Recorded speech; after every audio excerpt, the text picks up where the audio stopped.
Good morning students. आज हम 11th कक्षा की इतिहास का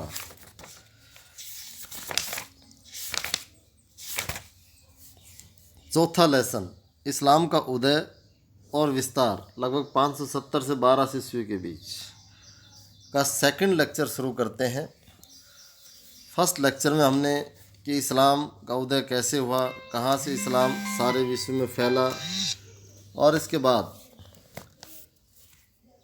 फर्स्ट लेक्चर में हमने उम्मद राजतंत्र वंश के एकीकरण की बात की, खलीफाओं के शासन विस्तार, गृहयुद्ध और संप्रदाय निर्माण की बात की। आज हम करते हैं कि अब्बासी क्रांति क्या थी। मुस्लिम राजनीतिक व्यवस्था के केंद्रीकरण की सफलता के लिए उम्मद वंश को भारी कीमत चुकानी पड़ी। दवा नामक एक सुनियोजित आंदोलन ने उम्मद वंश को उखाड़ फेंका। 750 में इस वंश की जगह अब्बासियों ने ले ली, जो मक्का के ही थे। अब्बासियों ने उम्मद शासन को दुष्ट बताया और ये दावा किया कि वे पैगंबर मोहम्मद के मूल इस्लाम की पुनर्स्थापना करेंगे। इस क्रांति से केवल वंश का ही परिवर्तन नहीं हुआ, बल्कि इस्लाम के राजनीतिक ढांचे और उसके संस्कृति में बदलाव आए।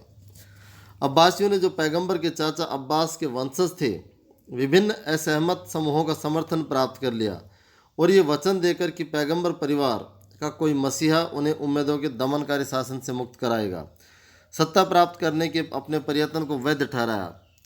उनकी सेना का नेतृत्व एक ईरानी गुलाम अबू मुस्लिम ने किया, जिसने अंतिम उम्मद खलीफा मारवान को जब नदी पर हुई लड़ाई में हराया। अब्बासी शासन के अंतर्गत अरबों के प्रभाव में गिरावट आई, जबकि ईरानी संस्कृति का महत्व बढ़ गया। अब्बासियों ने अपनी राजधानी प्राचीन ईरानी महानगर टेसिफोन के खंडहरों के निकट बगदाद में स्थापित की। इराक और खुरासान की अपेक्षाकृत अधिक भागीदारी सुनिश्चित करने के लिए सेना और नौकरशाही का पुनर्गठन कर कबीलाई आधार को मजबूत किया। इसके साथ है खिलाफत विघटन और सल्तनतों का उदय। किस प्रकार से खिलाफतों का विघटन हुआ और सल्तनतों का उदय हुआ। अब्बासी राज्य 9वीं शताब्दी से कमज़ोर होता गया, क्योंकि दूर के प्रांतों पर बगदाद का नियंत्रण कम हो गया था, और इसके एक कारण यह भी था कि सेना और नौकरशाही में अरब समर्थक और ईरान समर्थक गुटों के आपस में झगड़ा हो गया। सन 810 में खलीफा हारून अल रशीद के पुत्रों अमीन और मामून के समर्थकों के बीच गृहयुद्ध शुरू हो गया। सन 810 में खलीफा हारून अल रशीद के पुत्रों अमीन और मामून के समर्थकों के बीच गृहयुद्ध शुरू हो गया, जिससे गुटबंदी और गहरी हो गई और तुर्की गुलाम अधिकारियों का एक नया शक्ति गुट बन गया। शियाओं ने एक बार फिर सुन्नी रूढ़िवादिता के साथ सत्ता के लिए प्रतियोगिता की। बहुत से नए छोटे राजवंश उत्पन्न हो गए। खुरासान और ट्रांसोकियाना यानी तुरान अथवा अक्सस के पार वाले इलाके में ताहिरी और समानी वंश और मिस्र और सीरिया की तुलना तुलूनी वंश से की गई। अब्बासियों की सत्ता जल्दी ही मध्य इराक और पश्चिमी ईरान तक सीमित रह गई। सन 945 में वह भी छिन गई, जब ईरान के कैस्पियन क्षेत्र के बोहाई नामक शिया वंश के बगदाद पर कब्जा कर लिया गया। बोहाई शासकों ने विभिन्न उपाधियां धारण की, जिनमें एक प्राचीन ईरानी पदवी शहंशाह भी शामिल थी। राजाओं का जो राजा होता था उसे शहंशाह कहा जाता था, लेकिन खलीफा की पदवी धारण नहीं की। उन्होंने अब्बासी खलीफा को अपने सुन्नी प्रयोजकों के प्रतीकात्मक मुखिया के रूप में बनाए रखा। खिलाफत को समाप्त करने का फैसला बड़ा चुनौतीपूर्ण था, क्योंकि एक अन्य शिया राजवंश फातिमी की महत्वाकांक्षा थी कि वह इस्लाम जगत पर शासन करे। फातिमी का संबंध शिया संप्रदाय के एक उप संप्रदाय इस्माइली से था, और उसका दावा था कि वह पैगंबर की बेटी फातिमा के वंशज हैं और इसलिए वे इस्लाम के एकमात्र न्याय संगत शासक हैं। उत्तरी अफ्रीका में अपने अड्डे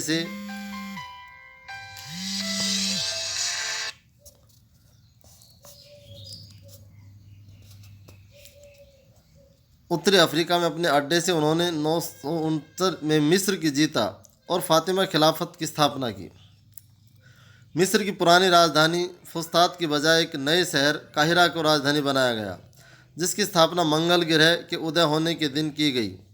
दोनों प्रतिस्पर्धी राजवंशों ने शिया प्रशासकों, कवियों और विद्वानों को आश्रय प्रदान किया।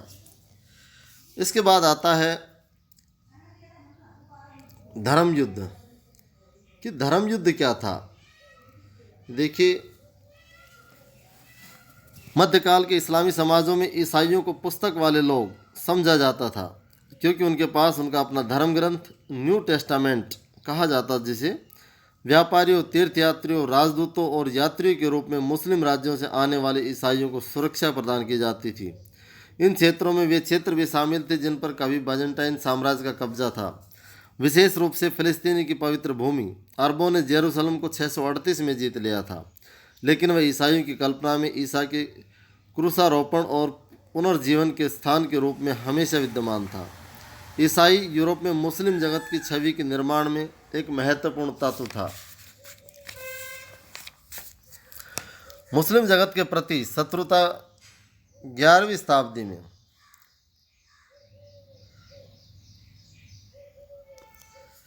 और अधिक स्पष्ट हो गई।